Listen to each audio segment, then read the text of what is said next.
வணக்கம் நண்பர்களே. தமிழக அரசியலில் இன்று பரபரப்பை ஏற்படுத்தியுள்ள ஒரு முக்கிய சம்பவம் குறித்து பார்க்கலாம். திமுக தலைவர் மற்றும் எதிர்க்கட்சி தலைவர் உதயநிதி ஸ்டாலின் பேசியதாக கூறப்படும் கருத்து தொடர்பாக போலீசில் வழக்கு பதிவு செய்யப்பட்டது. இதையடுத்து அவர் முன்ஜாமீன் கோரி சென்னை உயர்நீதிமன்றத்தை அணுகியுள்ளார்.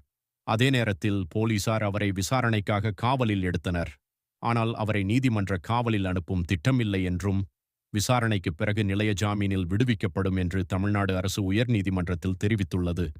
இந்த விவகாரம் அரசியல் வட்டாரங்களில் கடும் விவாதத்தை ஏற்படுத்தியுள்ளது. ஒரு தரப்பு சட்டப்படி நடவடிக்கை எடுக்க வேண்டும் என்று வலியுறுத்துகிறது. மற்றொரு தரப்பு இது அரசியல் காரணங்களால் எடுக்கப்பட்ட நடவடிக்கை என கூறுகிறது.